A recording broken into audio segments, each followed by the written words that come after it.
On a humid night in the South China Sea, something happened that sent a jolt of panic through Beijing's highest military ranks. In command centers, Chinese generals watched as their screens, usually filled with data, began to show gaps, as if the ocean itself was hiding secrets. There was no explosion, no alarms, just a chilling realization the Filipinos had outsmarted them, slipping through China's supposedly impenetrable surveillance. For years, China dominated the West Philippine Sea, flexing its power with every patrol, but suddenly, Filipino forces vanished from Chinese screens as if swallowed by the night. When they reappeared, the intelligence was fragmented. The old playbook was useless. This wasn't just a military maneuver, it was a psychological blow, a reminder that even giants can be surprised.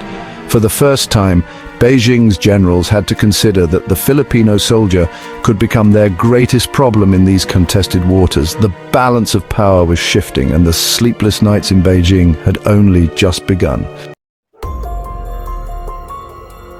China's power in the South China Sea rests on information. For years, Beijing's dominance has depended on its ability to see everything, everywhere, all at once. Their satellites, sensors and radars blanket the region, tracking every move, especially those of the Philippines. The AFP was an open book, every patrol and resupply mission predictable. This technological edge was the backbone of China's intimidation. But in late 2024, something changed. The rhythm of the sea shifted. Filipino units began to disappear from their screens. Patrols that once seemed routine now slipped through the cracks. Small boats would appear near Chinese outposts, then vanish before a response could be mounted. China's billion-dollar surveillance network was being blinded. Generals demanded answers, but intelligence chiefs could only point to flickering screens. How could a small, underfunded military pull this off? The inability to track Filipino movements was more than an intelligence gap. It was a blow to China's image of invincibility.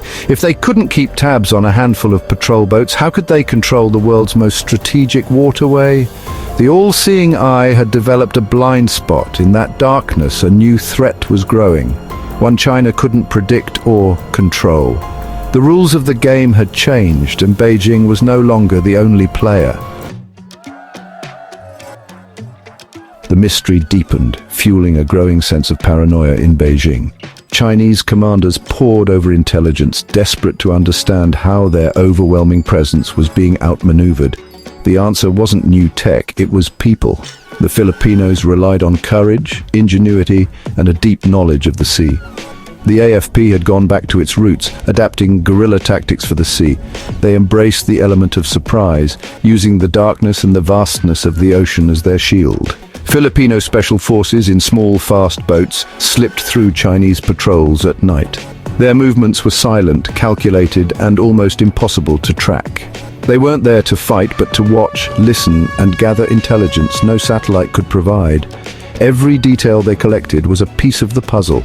China's fixed island fortresses became vulnerable as Filipinos mapped their weaknesses, charting patrol routes and supply lines with precision. Meanwhile, in secret, the AFP trained with US, Australian, and Japanese special forces. These alliances brought new tactics and technology into play. These weren't public drills, but covert sessions focused on retaking islands, sabotage, and hybrid warfare.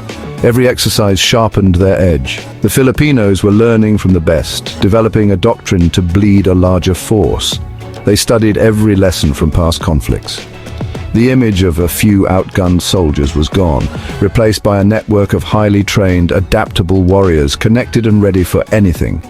They blended in, prepared for a fight on their own terms. Disguised as fishermen, they could strike or vanish at will. The secret was out. The Philippines was ready to fight smart, not just hard. Their strategy was now a model for modern resistance. Beijing's nightmare was no longer hypothetical. It was happening, and the balance of power in the South China Sea was shifting. While secret drills unfolded, a bold move took shape on Balabac Island. With US help, the Philippines was building a new joint Air Force and Navy base, just 140 nautical miles from China's fortress at Mischief Reef. To Beijing, this was a direct threat.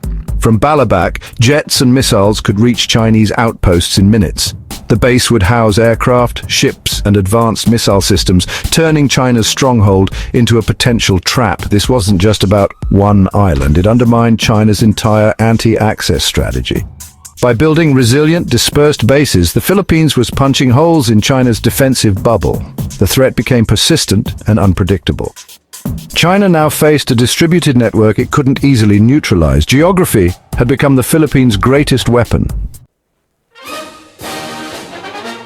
Why is China so worried? Because the threat has changed. Beijing prepared for a conventional fight, not for the rise of the new Filipino Warrior, part soldier, part sailor, part guerrilla. The PLA is powerful but rigid. The new Philippine strategy is agile and decentralized. Dozens of small teams, armed with missiles and drones, could strike and vanish among the islands. It's not about sinking China's navy in one blow, but inflicting death by 1,000 cuts. Every Chinese ship and convoy would be at risk. The Philippines' geography became an offensive weapon. This new warrior is forged by resolve. China's bullying has united the nation. President Marcos Jr. announced sweeping defense projects, signaling a national movement.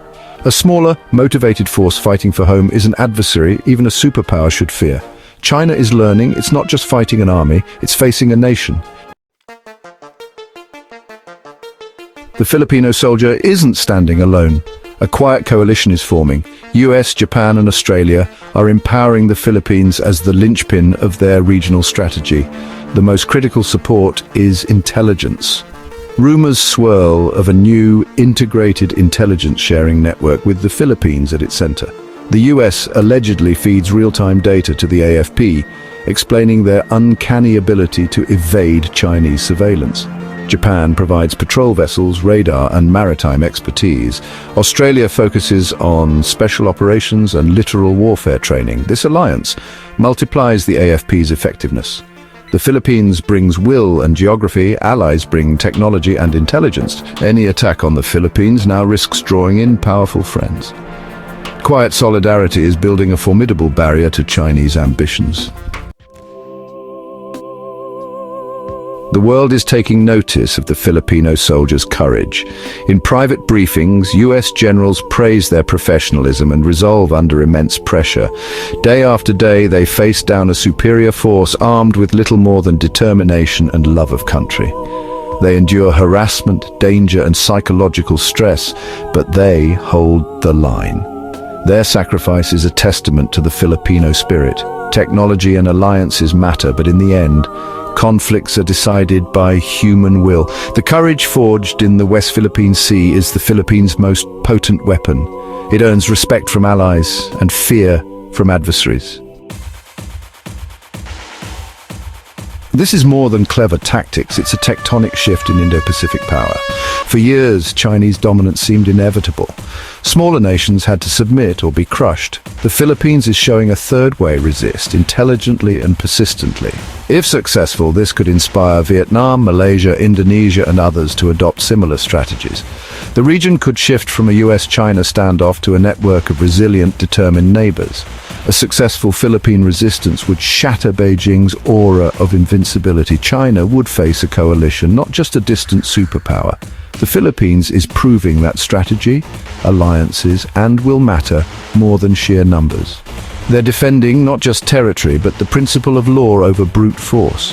The future of the South China Sea may be written in Manila, not Beijing. We stand at a pivotal moment. The Filipinos have exposed China's vulnerabilities and changed the rules. The question, will this be enough to stop Beijing's expansion? China is powerful and proud, but now faces a determined, unpredictable adversary. This is a test of wills, a battle between two visions for Asia's future. The outcome depends on resolve, unity, and understanding what's truly at stake. The brave soldiers of the Philippines have shown the path is worth taking. Will this bold strategy halt Beijing's ambitions? Let us know your thoughts in the comments and subscribe for more updates.